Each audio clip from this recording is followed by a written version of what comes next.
ক্ষেত্ৰতো চাওক মানুহৰ ভুল হয় যে মই কিবা এটা ভাবি কৰিছিলোঁ এতিয়া মই অসমৰ মুখ্যমন্ত্ৰী হ'ব খোজোঁ গতিকে নৈতিকতাৰ খাতিৰত মোৰ পৰিয়ালটো ভাৰতীয় হ'ল যেতিয়া ৰাজীৱ গান্ধীয়ে সোনিয়া গান্ধীক বিয়া কৰাইছিলে সোনিয়া গান্ধী প্ৰথমটো বিদেশীয়ে আছিলে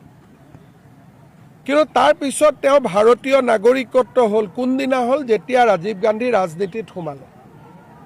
ৰাজনীতিত সোমোৱাৰ আগলৈকে ৰাজীৱ গান্ধী এজন প্ৰাইভেট চিটিজেন আছিল ৰাজনীতিৰ পৰা দূৰত আছিল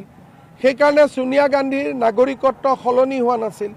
কিন্তু যিদিনাখনে ৰাজীৱ গান্ধী MP হ'ল তেওঁ প্ৰথম সোনিয়া গান্ধীৰ নাগৰিকত্বটো সলনি কৰিলে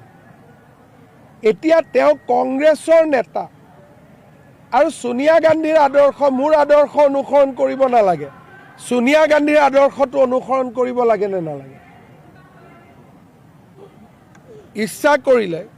সোনিয়া গান্ধীও বিদেশী হৈ থাকিব পাৰিলেহেঁতেন ৰাহুল আৰু প্ৰিয়ংকাকো বিদেশী কৰিব পাৰিলেহেঁতেন তেওঁৰো ল'ৰা ছোৱালী দুটা একজেক্ট এইটো মিলি যায় গৌৰৱ গগৈৰো ল'ৰা ছোৱালী দুটা ৰাজীৱ গান্ধীৰ ল'ৰা ছোৱালীও দুটা ৰাজীৱ গান্ধীয়ে যদি সোনিয়া গান্ধীক ভাৰতীয় কৰিলে প্ৰিয়ংকা বা ৰাহুল গান্ধীক ভাৰতীয় কৰি ৰাখিলে এখেতে আকৌ ভাৰতীয় হৈ থকাজনক গৈ ব্ৰিটিছ কৰি দিলে যিজন ভাৰতীয় ছোৱালী আৰু ঘৈণীয়েকটো নাছিলেই বেচেৰা ল'ৰাটো ভাৰতীয় আছিল তাকো গৈ পেলাই বদলাই দিলে এতিয়াতো মই গৌৰৱ গগৈক এক কদম আগত গৈ সুধিম যে